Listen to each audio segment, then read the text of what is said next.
أما بعد فأعوذ بالله من الشيطان الرجيم بسم الله الرحمن الرحيم ألم تر كيف ضرب الله مثلا كلمة طيبة كشجرة طيبة أصلها ثابت وفرعها في السماء تؤتي أكلها كل حين بإذن ربها ويضرب الله الأمثال للناس لعلهم يتذكرون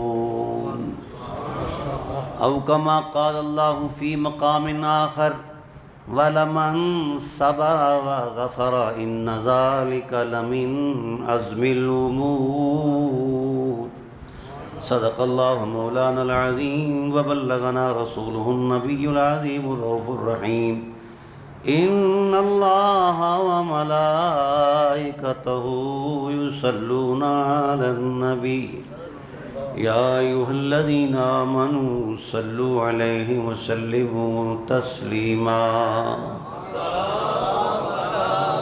الصلاة والسلام عليك يا سيدي يا رسول الله وعلى آلك وأصحابك يا سيدي يا حبيب الله اللهم صل على سيدنا ومولانا محمد وعلى آل سيدنا ومولانا محمد كما صليت على إبراهيم وعلى آل إبراهيم إنك حميد مجيد.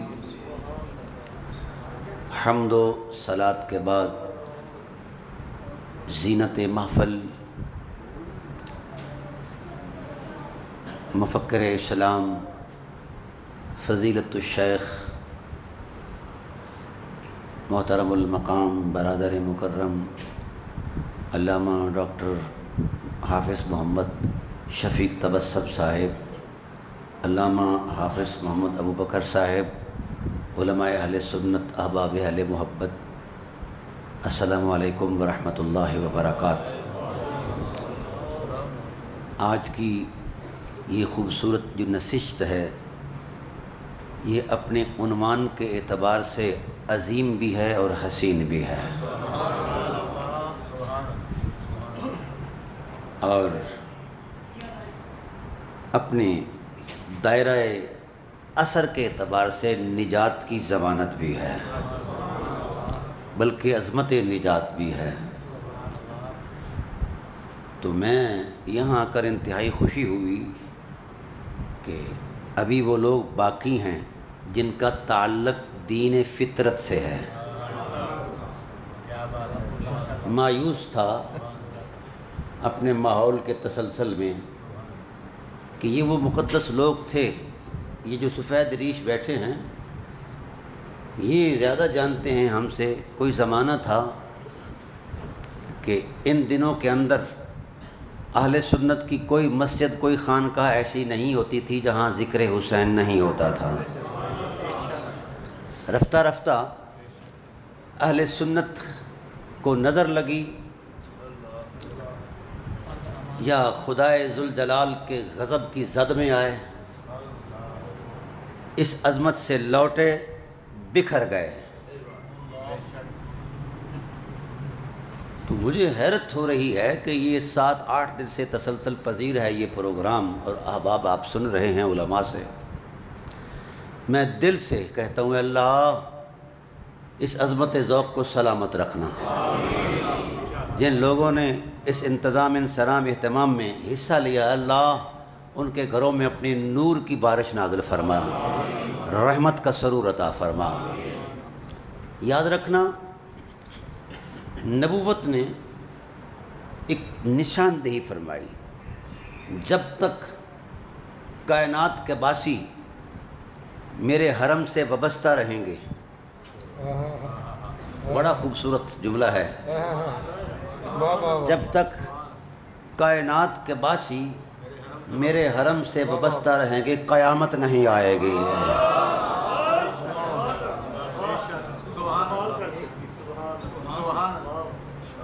آج جوڑ توڑ کا دور ہے، مذہبی بے رہروی زوروں پر ہے۔ سید عالم صلی اللہ علیہ وآلہ وسلم نے ایسے حالات کو دیکھ کر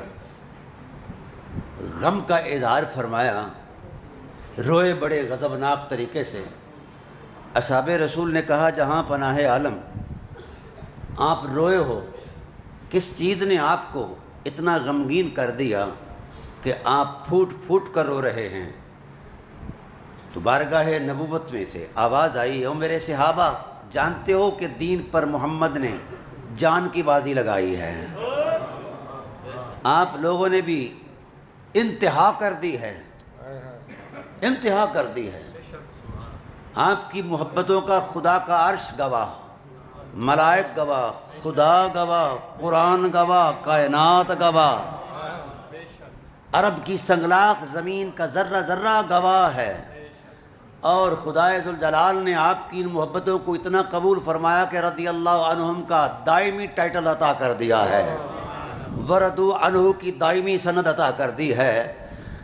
تو میں دیکھ رہا ہوں یہ ساری محنتیں اپنے مقام پر، اپنے عروج پر، اپنی قبولیت میں جب درجہ عروج پر پہنچی ہیں، لیکن ایک وقت آ رہا ہے میری امت پر کہ ستفترق امتی، میری امت ٹوٹ جائے گی، فرقہ فرقہ ہو جائے گی، فرقہ فرقہ ہو جائے گی۔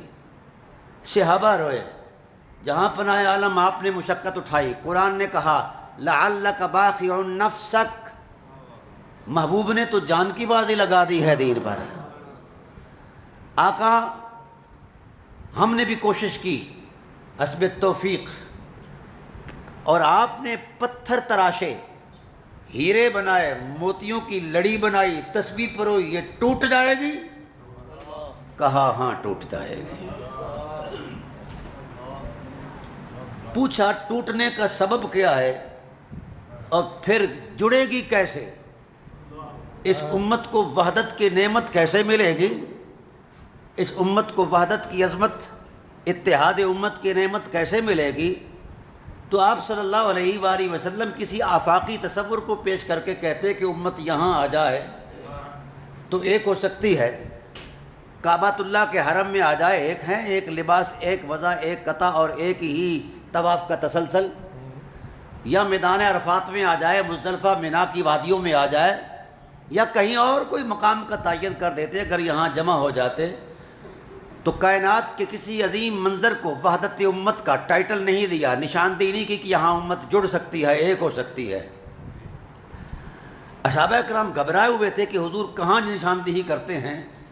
تو سید عالم صلی اللہ علیہ وسلم نے ٹھنڈی سانس بھری اور آسمان کی طرف دیکھا، فرمایا تکتے ہو آسمان کا سینہ ستاروں سے مزین ہے، اور یہ ستارے صرف روشنی کے منابع نہیں، صرف چمک دمک کے لیے نہیں ہیں۔ آسمان کے ستارے چمک دمک کے لیے صرف نہیں۔ اے اللہ کے حبیب پھر کیا فرمایا؟ یہ آسمان کی میگنیٹ پاور ہے، مقناطیسی قوت ہے۔ جب تک کہ آسمان کے ستارے اپنے اپنے مداروں کے اندر قائم رہیں گے، آسمان کی عظمتیں قائم رہیں گی، آسمان کی مخلوق قائم اور دائم رہے گی۔ جب یہ آسمان کے ستارے اپنے مداروں سے ٹوٹ جائیں گے اور گر جائیں گے تو اس وقت کائنات آسمان برباد ہو جائے گی۔ یہ نشاندہی فرمائی مثال دے کر۔ جب یہاں امت، جب اصحاب رسول یہاں پہنچے کہ ہاں آسمان کی جو نشاندہی حضور نے ارشاد فرمائی ہے کہ جب تک ستاروں کا یہ مقناطیسی نظام قائم ہے، کائنات آسمان کی حرمتیں قائم ہیں، جب یہ نہیں رہے گی تو کائنات آسمان برباد ہو جائے گی۔ فرمایا وَأَهْلُ بَيْتِي أَمَانٌ لِأَهْلِ الْأَرْضِ مِنَ الْإِخْتِلَافِ، میری امت کو کہیں بھی اگر وحدت کی نعمت نہ ملے تو در حسین پر آ جائے امت ایک ہو جائے گی، در زہرا پر آ جائے تو امت ایک ہو جائے گی، حسنین کی بارگاہ میں آ جائے گی تو ایک ہو جائے گی، مولا کائنات کے دامن سے وابستہ ہو جائے گی تو ایک ہو جائے گی۔ یہ نبوت کی نشاندہی ہے۔ آج ہم جوڑ توڑ کرتے ہیں، میٹنگز کرتے ہیں، جلسے کرتے ہیں، مذہبوں کو جمع کرتے ہیں، سیمینار کرتے ہیں، وہ خیالی تصورات قائم کر کے خود سے ٹوٹ جاتے ہیں۔ وہ نظام کبھی کوئی چیز ایسی نہیں، چونکہ جو کچھ ہم کر رہے ہیں یہ فطرت سے وابستہ نہیں ہے، یہ خیالات کا جم گھٹا ہے، ہاں یہ حالات کی تنگنائیاں ہیں اور جوڑ توڑ ہے۔ جب تک امت فطرت کی حرمت میں نہیں اترے گی، امت نہیں بن پائے گی۔ اس لیے رسالت پناہ عالم نے نشاندہی کر دی ہے، اے میری امت جو ٹوٹ پھوٹ کا شکار ہو، خواہ وہ خانگی حالات ہوں، خواہ وہ سماجی اور معاشرتی معاملات ہوں، خواہ مذہبی تصورات ہوں، اعتقادی اور نظریاتی حالات ہوں، جغرافیائی حدود اربع کا اختلاف ہو، رنگ اور نسل کا یہ ٹوٹل دائرہ جوڑ توڑ ہو، اگر ایک ہونا چاہتے ہو تو در زہرا پر آ جاؤ، خدا تمہیں ایک بنا دے گا۔ ساتھ ایک نبوی فتویٰ بھی دیا۔ آج ہم میٹنگ کرتے ہیں نا، یہ فلاں مسلک کا آیا ہے، فلاں مسلک کا آیا ہے، سب سے پہلے تو یہ مسلکی شناخت ہی جھوٹی ہے، اس کے پیچھے تصور بطور دلیل کائنات میں کوئی وجود ہی نہیں ہے، یہ خیالات کا امیزہ ہے، شخصی اور علاقائی تصورات پر ہم نے مسلکوں کا جوڑ توڑ رکھا، یہ کائنات کا بدترین جھوٹ ہے، کیونکہ قرآن اور اسلام نہ علاقائی ہے نہ شخصی ہے، نہ شرقی ہے نہ غربی ہے، یہ آفاقی ہے، مدنی ہے یا مکی ہے، یہ نیچر ہے، فطرت ہے، یہ فطرت ہے۔ اس لیے رسالت پناہ عالم صلی اللہ علیہ وسلم نے فتویٰ دیا، اذا اختلفوا وأهل بیتی امان لأہل الارض من الاختلاف، اذا اختلفوا قبیلۃ من العرب اختلفوا فصاروا حزب ابلیس۔ یہ نبوت کا فتویٰ ہے اور انتہائی حساس فتویٰ ہے۔ فرمایا جو شخص خواہ عالم ہو، فاضل ہو، پیر ہو، فقیر ہو، بڑا ہو، چھوٹا ہو، جتنی عظمت کا مالک ہو، جس وقت وہ میری اہل بیت سے 1 سینٹی میٹر ہٹے گا، کتنا؟ یہ نبوت کی نگاہ کی باریکیاں ہیں، 1 سینٹی میٹر ہٹے گا تو ہوگا کیا؟ صرف یہ نہیں کہا کہ اس کا اسلام ضائع ہو جائے گا، فسارو حزب ابلیس، اللہ اس سے اسلام اور ایمان تو چھینے گا، انسانیت بھی چھین لے گا، اللہ اسے شیطان بنا دے گا۔ آج افتراق، انتشار، فرقہ واریت، جوڑ توڑ، عصبیت، یہ تماشا اور یہ ایک دوسرے کے ساتھ مخالفت، مخاصمت، یہ کیوں ہے؟ مرکز سے امت ہٹی ہوئی ہے۔ جبرائیل بار بار بھی آئے تو جمع نہیں ہو سکتی، کب جمع ہوگی؟ جب رسول کی نشاندہی پر دربار اہل بیت نبوت میں جائے گی امت۔ اب ایک تقسیم کر دی ہے نبی علیہ السلام نے ایک تقسیم بیان فرما دی، فرمایا انسان کون ہے اور شیطان کون ہے؟ انسان وہ ہے جو حسین کے دامن میں ہے اور شیطان وہ ہے جو حسین سے منہ پھیرے ہوئے ہے۔ یہ مذہب نہیں، فطرت ہے۔ آئیے حسن اتفاق سے میں سبق سنا رہا ہوں گرامی قدر کو، یہ کلمہ آپ پڑھتے ہیں سادہ، پڑھیے ذرا کلمہ طیبہ محمد۔ اس کو جب چھوٹے چھوٹے بچے پڑھتے ہیں نا وہ 6 کلمے، تو کہتے ہیں اول کلمہ طیب، طیب مانے پاک، آگے کیا بولتے ہیں؟ لا الہ الا اللہ محمد۔ بچے بھی بیٹھے ہیں نا، ان کا بھی دل بہلانا ہے۔ اول کلمہ طیب، یہ ٹھیک ہے، یہ کیا ہے؟ پاک ہے، جس من میں اتر جائے اس من کو بھی پاک کر دیتا ہے، تن کو بھی پاک کر دیتا ہے۔ واہ واہ واہ، حضور نے فرمایا ان الاسلام یہدم ما قبل، تن کو بھی پاک کر دے، تن کو بھی پاک کوئی پاک۔ اچھا، اب عجیب بات یہ ہے، اللہ تعالیٰ کی ذات نے اس کی حقیقت کو بیان فرمایا، فرمایا یہ لفظوں کا مرکب نہیں، اس کی بھی ایک فطرت ہے۔ یہ لفظوں کا مرکب نہیں کہ لام الف لا لگایا، پھر الہ لگایا، پھر الا اللہ لگایا، پھر لفظ محمد لگایا، نہیں، اس کے پیچھے ایک حقیقت ہے۔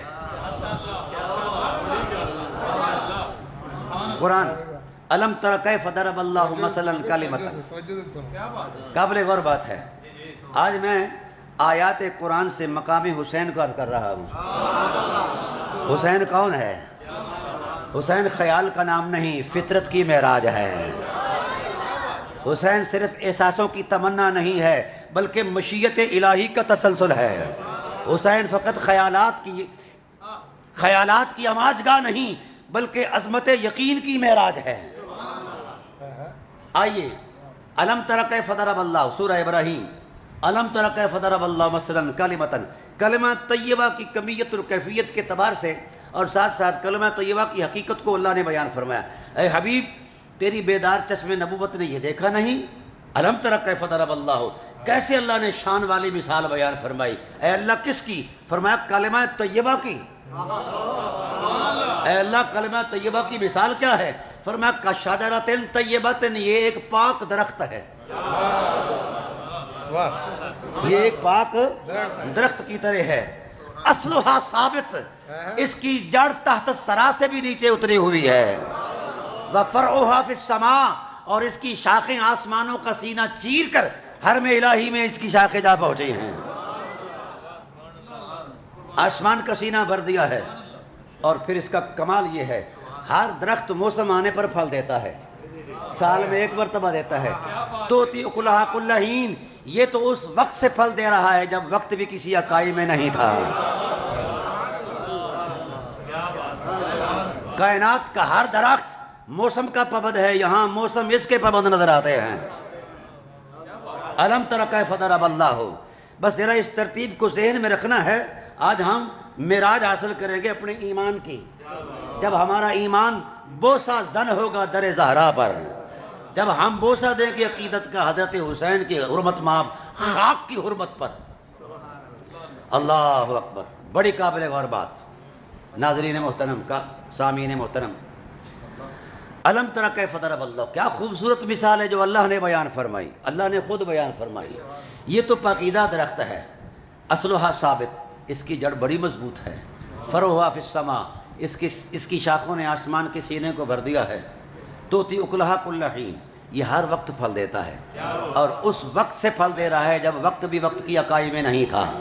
یہ لفظ ہین جو ہے یہ ظرف زمان مبہم کے لیے ہے، وقت کا وہ دورانیہ جس کی نہ ابتدا کا کسی کو علم ہو نہ انتہا کا علم ہو، یعنی یہ وہ درخت ہے یہ اس وقت سے پھل دے رہا ہے جب وقت بھی کسی تصور میں نہیں تھا، اور اس وقت تک پھل دیتا رہے گا، اس وقت تک پھل دیتا رہے گا جب وقت اپنے پیمانے میں نہیں رہے گا۔ کل حین باذن ربھا، اس درخت کو پانی کھاد نہیں ملتا، اللہ کے حسن کے جلووں سے یہ پھل دیتا ہے۔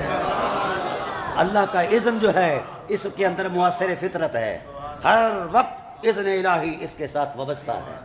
یہ بات سمجھ رہی ہیں؟ چلیے، وَيَضْرِبُ اللَّهُ الْأَمْثَالَ لِلنَّاسِ، اللہ نے سادی مثال بیان کر دی ہے، کیوں؟ لَعَلَّهُمْ يَتَذَكَّرُونَ، تاکہ سینے مدینے ہو جائیں۔ ایسے ہے نا۔ اب جب یہ آیت نازل ہوئی تو اصحاب رسول بیٹھے تھے، حضور علیہ السلام نے فرمایا وہ کینکا کی وادی والو، او فلاں او فلاں او فلاں فلاں، تم کاشتکار ہو، درختوں سے بھی آشنا ہو، ان کے مزاج سے بھی آشنا ہو، اور جڑی بوٹیوں سے بھی آشنا ہو، جو چیز اگتی ہے زمین کے سینے پر اس کو تم جانتے ہو، تمہارا کاروباری رویہ ہے، معاملہ ہے، سب کچھ تو جانتے ہو۔ بتاؤ جس درخت کی حرمت کو خدا نے بیان فرمایا ہے اور کلمہ طیبہ کی حرمت کے تقدس میں بیان فرمایا ہے، ذرا یہ تو بتاؤ ایسا درخت کون سا ہو سکتا ہے جو اتنا بڑا ہو، جو اتنا بڑا ہو اور اتنا وسیع ہو اور اتنا فیض بار ہو کہ وقت اس کا انتظار نہ کرے، وقت اس کا انتظار کرتا پھر یہ وقت کا انتظار نہ کرے۔ اب اصحاب رسول ایک دوسرے سے پوچھنے لگے کہ کیا بتائیں۔ بات چلی، چلتی چلتی درخت کی لمبائی چوڑائی پر آئی تو کسی نے کہا جی جس کی شاخوں کا رخ اوپر ہوتا ہے وہ کھجور کا درخت ہے اور لمبا بھی ہوتا ہے۔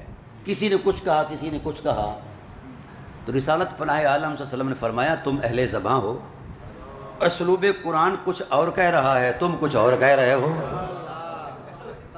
کہا توتی اکلھا کل حین کا لفظی کرینہ کوئی پیغام دے رہا ہے، پھل کھجور کا ہو، انگور کا ہو یا آم کا ہو یا مالٹے کا ہو، وہ بھی وقت پر پھل دیتا ہے، نہ وقت سے پہلے دیتا ہے نہ بعد میں دیتا ہے۔ یہ ہر وقت پھل دیتا ہے، توتی اکلہا، یہ مسلسل پھل دیتا ہے کبھی بھی، یعنی لمحات حیات، لمحات وقت ختم ہو سکتے ہیں مگر اس کا پھل ختم نہیں ہو سکتا۔ صدیق اکبر اٹھے، ہاتھ جوڑ کر کہا جہاں پناہ عالم وہی آپ پر نازل ہوئی۔ ہمیں اپنے تجربوں کے سپرد نہ کیجیے، اپنے خیالات اور اپنی فکر کے سپرد نہ کیجیے، خدا نے آپ پر اعتماد فرمایا، ہم آپ پر اعتماد کرتے ہیں۔ اس درخت کی نشاندہی آپ ہی کر سکتے ہیں، وہ کہاں ہے، کیسا ہے اور اس کا حجم اتنا ہے، وہ کون سی ایسی پاکیزہ زمین ہے جہاں اس کو بیجا گیا ہے، وہ کہاں ہوگا، اس کے پھل کی نوعیت کیا ہے، صورت کیا ہے۔ حضور نے جس وقت ان کو متوجہ دیکھا، بڑی قابل غور بات، تو یوں نبوت کا ہاتھ اٹھایا، انگلی اٹھائی، یوں لہرا کر نبوت کے سینے پر رکھی، فرمایا آنا شجراتن،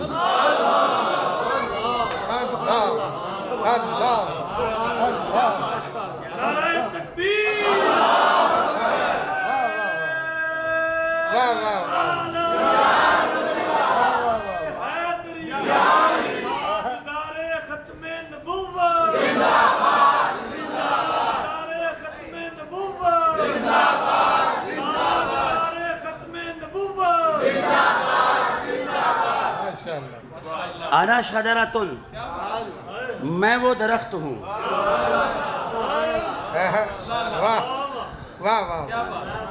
حضرت زرارہ بوڑھے صحابی تھے تو وہ مچل گئے، بے تکلف سے تھے، ہاں یا رسول اللہ، آپ کی زبان سے کبھی کوئی خلاف واقع بات تو نہیں نکلی، پر آج کی بات نہیں سمجھ آ رہی۔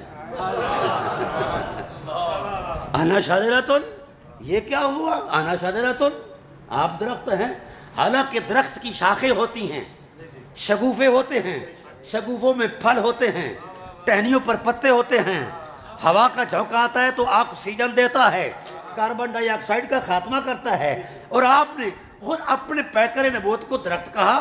شاخیں کہاں ہیں، شگوفے کہاں ہیں، پھل کہاں ہیں، پتے کہاں ہیں؟ تو رسالت پناہ عالم نے فرط محبت میں فرمایا ہاں پھل بھی ہیں، پتے بھی ہیں، شاخیں بھی ہیں، شگوفے بھی ہیں، آقا صورت کیا ہے؟ فرمایا آنا شجراتن ولکاہھا علی بن ابی طالب،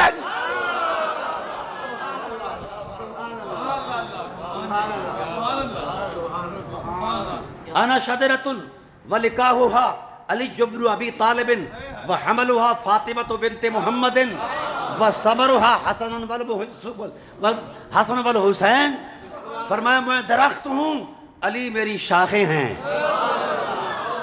نبوت کے وجود کی شاخیں علی ہیں، اور شاخوں پر پھلدار شگوفے حضرت زہرا ہیں، شاخیں علی المرتضیٰ ہیں، شگوفے فاطمۃ الزہرا ہیں، وثمرھا حسن و حسین، حسن اور حسین اس درخت کے پھل ہیں۔ یہاں ایک عرفان کی بات عرض کرتا جاؤں، درخت کا تنا مقصد درخت نہیں ہوتا، ایک وقتی ضرورت ہوتا ہے۔ آپ کوئی بھی پھلدار درخت لگاتے ہو تو مقصد کیا ہوتا ہے؟ یہ پھل دے۔ اگر پھل مقصد نہ ہو، ذہن میں نہ ہو، تو درخت لگاتے ہیں نہیں، نہ لگا۔ بس بات سمجھ آ گئی، بات سمجھ آ گئی۔ یہ سارا تانا بانا کیوں لگا کہ پھل آئیں کائنات کے اندر اور کائنات پھلوں سے فیض یاب ہو، اور یہ نبوت کے پیکر کا درخت ہے، اس کا پھل حضرت امام حسن ہے اور امام حسین ہے۔ اچھا، جب یہ بات فرمائی نا کہ میں درخت ہوں، علی شاخیں اور فاطمہ شگوفے اور حسنین پھل، پھر کچھ صحابہ درمیان میں سرگوشی کرنے لگے، پتے؟